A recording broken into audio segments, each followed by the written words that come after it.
Hello everyone, আসসালামু আলাইকুম। আজকে আমি আপনাদের জন্য নিয়ে এসেছি crispy French fry recipe. French fry খেতে আমরা অনেকেই পছন্দ করি, আর আজকে ইনস্ট্যান্ট ক্রিসপি ফ্রেঞ্চ ফ্রাই রেসিপিটাই আপনাদের কাছে শেয়ার করছি। সহজে বানানো যাবে আর খেতেও হবে অনেক মুচমুচে। চলুন তাহলে শুরু করা যাক।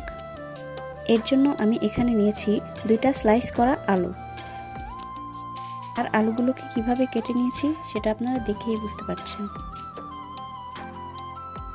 এখন এখানে আমি দিয়ে দিচ্ছি স্বাদ মতো লবণ। লবণটা আপনারা একটু বুঝে দিবেন, কারণ ফ্রেঞ্চ ফ্রাইয়ে লবণ বেশি হলে সেটা খেতে ভালো লাগবে না।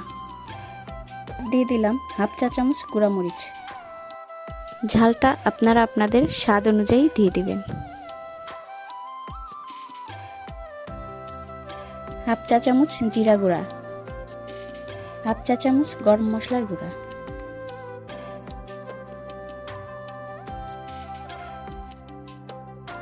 আর সাথে দিব একটা ডিম। চাইলে আপনারা এখানে 2টা ডিমও ব্যবহার করতে পারবেন। এখন এখানে আমি দিয়ে দিলাম কর্নফ্লাওয়ার 1 টেবিল চামচ।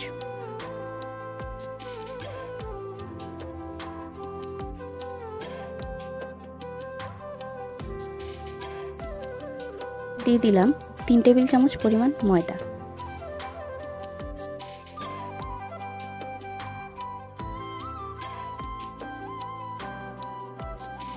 সবগুলো উপকরণ দিয়ে সবকিছু একসাথে ভালোভাবে মিশিয়ে নিচ্ছি।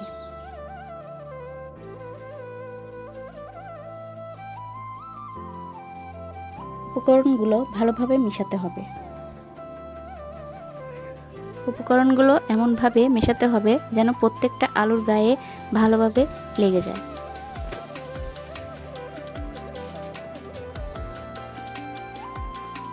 দেখুন আমি কিভাবে মিশিয়ে নিচ্ছি।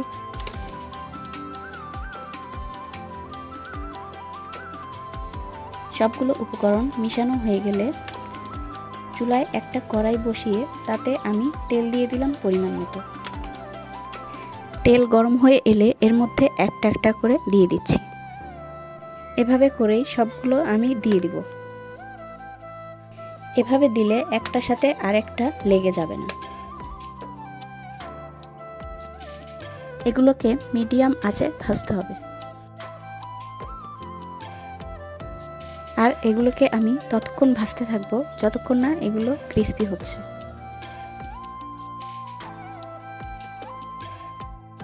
যাতে আলুগুলো ভিতর থেকে কুক হয় আর উপরটা হয় ক্রিসপি।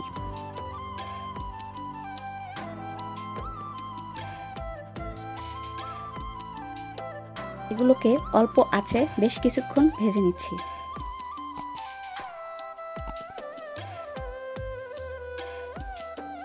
আর এগুলোর কালার দেখেই বোঝা যাচ্ছে ভাজা হয়ে গেছে। দেখেই বোঝা যাচ্ছে কতটা ক্রিসপি হয়েছে।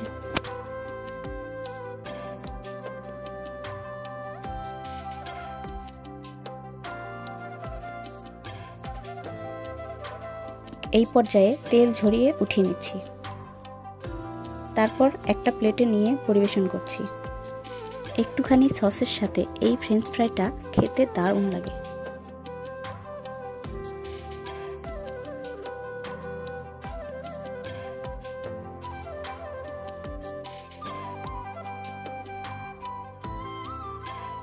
আমার রেসিপিগুলো ভালো লাগলে চ্যানেলটিকে সাবস্ক্রাইব করে পাশে থাকবেন।